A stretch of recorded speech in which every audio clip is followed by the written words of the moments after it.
Hello everyone, Pallytub here. Welcome back to Heroes of the Storm. We have landed upon Sonya today. More specifically, PowerPoint presentation Sonya with all these arrows. As you can clearly see over here, you get what I'm saying. She even has arrows on her back. I don't know why. We are going to be going for the new hipster auto attack build for her that's not new at all. And we will hopefully have a good game today. Sonya has become a lot more powerful since the meta has kind of shifted over to warriors. Having 2 to 3 warriors on a team is not that uncommon, and Sonya can deal a lot of damage to someone who has to stay in melee range with her. The build I'm using today is pretty standard these days, so there shouldn't be too many surprises. Mes lames sont à votre service. Alright, ladies and gentlemen. Okay, first of all, look at this color coordination and just accept that I'm the best at it. Like, come on. Come on! So good! At level 1, we are going to be going for War Paint. We're on the map that I don't know the name of, but it's all about sieging. The friendly team, Sonya, Tassadar, Thrall, Artanis, and Jim Raynor. So we have a ton of frontline. We're all going to be running in constantly. We're the run-in and kill stuff team. Hopefully we can do that. The enemy team, Sylvanas, Nubrak, Raynor, Leoric, and Karazim. So they have a lot of control coming out of a Nubrak. They're going to have a lot of damage coming out of Jim Raynor, but we're going to have the same thing. Karazim, a bit more of a healer than Tassadar is, but Tassadar could support just fine, don't get me wrong. Should be an interesting match. Should be a very interesting match. We're going to be very all in these team fights, though. We can't really pick and choose, like, when we want to go in. It's more of a time where there's an opportunity, so let's fucking go. That's pretty much how we're going to have to play this game. Sonya's a pretty cool character because she does not use mana as a resource. She uses Fury. She uses Furies as a resource. You could generate Furies by using your Ancient Spear on your Q key. This will leap you forward onto a target like so. Oh, I missed. And if you connect with that target, you will then fly right up to them. It's like a grappling hook, and then you will deal some pretty significant damage and set yourself up for some good damage with your W and E abilities. Your W and E abilities do require Furies in order to cast, so it is pretty important that you always have a decent reserve ready to go. Yeah, buddy. What's up, boy? What's up, boy? Okay, we're gonna have to leave.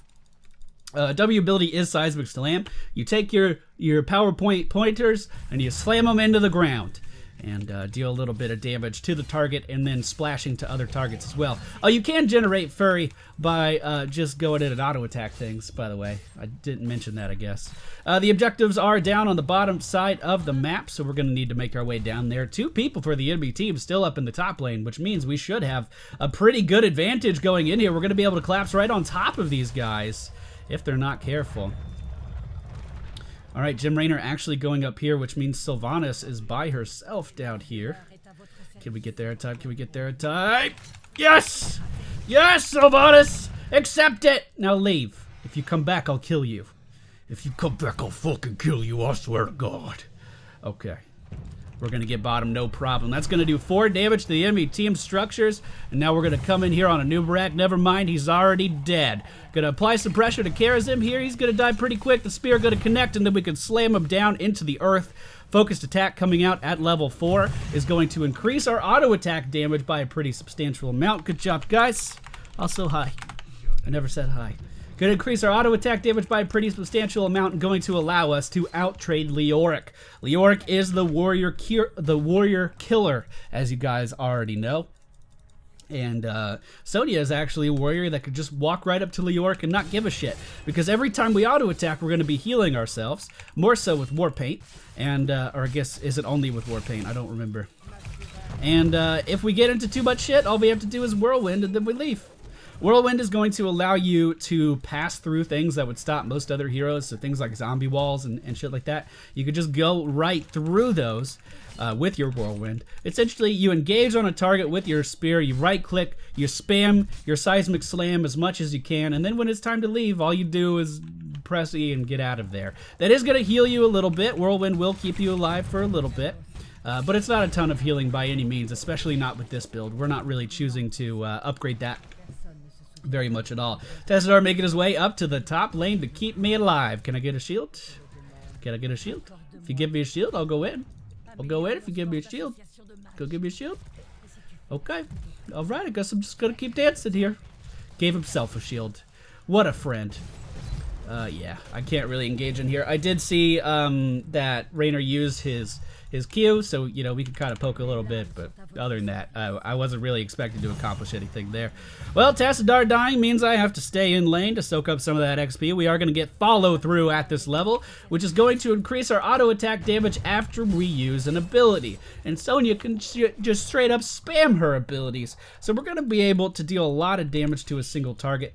Everyone on the team, it looks like, decided to recall all at one time, which is really bad. Especially right when the objectives are happening, you kind of want everyone around getting ready to go in on those objectives. Unfortunately, I'm not going to be able to move in here at all unless we get some Tassadar love, which it doesn't look like we're getting, but the enemy team has been at least incentivized to leave, I would say, as we are all here now. Still, I can't really go in yet. Maybe I could have gone in on that Anubarak there. The entirety of the enemy team just pushed into this little chokehold. It's just a little point. Okay, all right, I'm going in now. No, I'm not. I'm gonna get this, guys.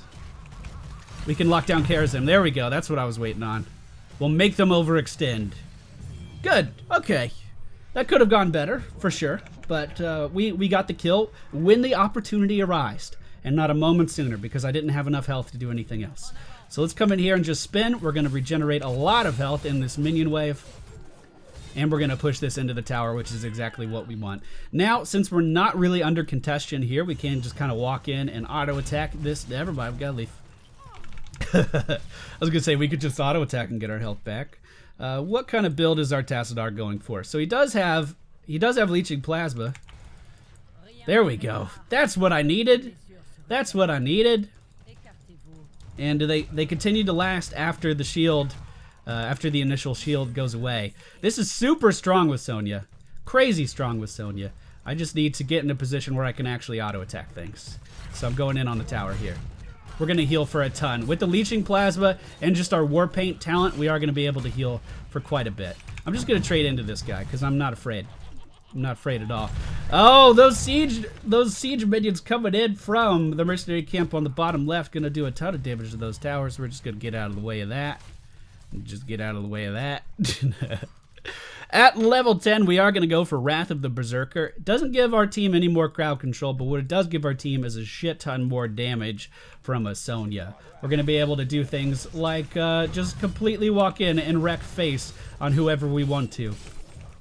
Assuming we get a little bit of health first.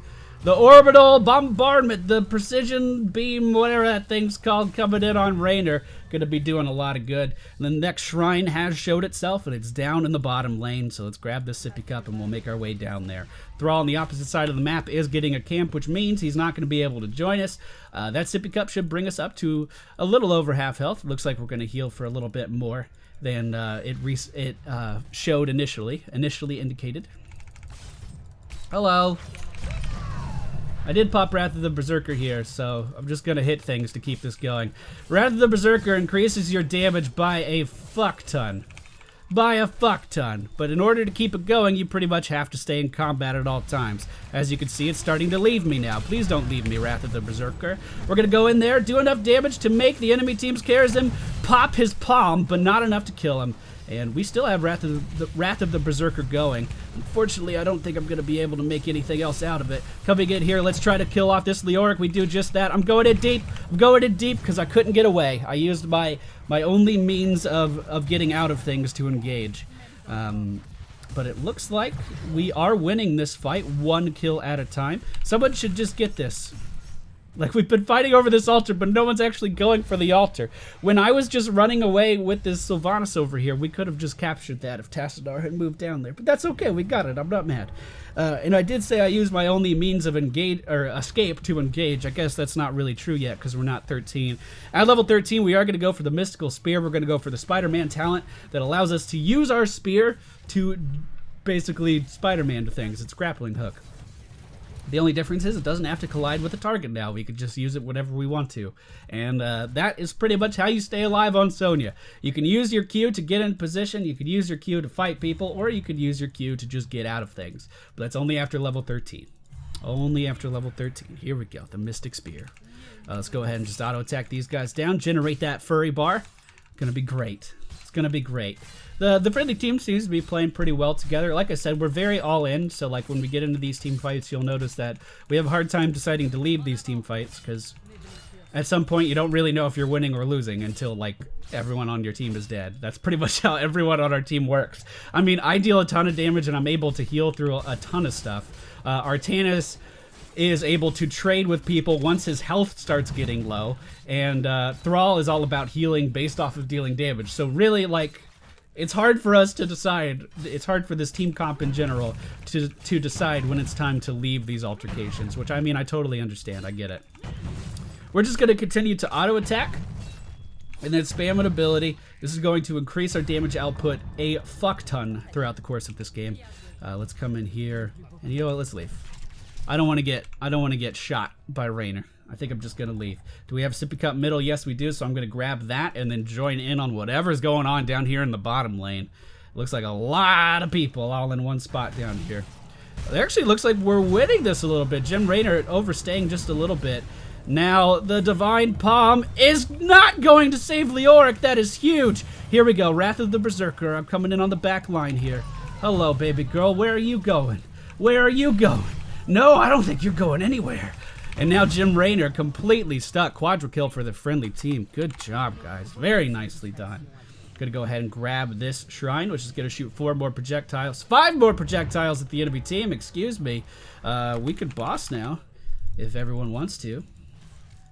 That wouldn't be a bad idea at all. I wonder if you guys could just hear my stomach growl, because it was real loud. I need to go get some food after this game. Alright, doesn't look like we want to take boss. I would have appreciated an answer there, but whatever. We did have Thrall pinging the fort, but it was after a little while. Alright, so those are 2 forts that we control for the friendly team now. 2 of the enemy's forts that we control for the friendly team. Hopefully we'll move in here and take this down now. At this level range, this is where I like to start building defensive, so I am going to go for Nerves of Steel. It's going to allow me to generate a shield for myself so I can soak up a little bit more damage. The boss on this map doesn't actually walk out and push anything. The boss quite simply deals 4 damage to the enemy team's core. So we are further increasing our lead by getting that right now. There we go. Alright, and again, we just want to auto-attack, ability, auto-attack, ability, auto-attack, ability, auto-attack, over and over and over and over. And if you're spamming your W, that's a pretty easy way to do it. The other talent that most people go for at this level range is Furious Blows, which increases the furry cost of your W ability, which is going to be the main ability that you're spamming in these team fights. That's one of the reasons I don't really like it. It's because it makes your W cost more mana and makes it harder to just use whenever you want to. Or more furries, excuse me. The furry system. I have to remember that it's everything Sonya does is because of furries. Everything. Can't tell how many people are just gonna be irritated by me this video. I think it's gonna be a few. I think it's gonna be a few people that are just irritated. Looks like a team fight is starting up here. A good Sunder gonna stop this enemy team from chasing anymore. Here we go. Wrath of the Berserker. I'm coming in here. I'm not afraid. Oh, look at that burst damage.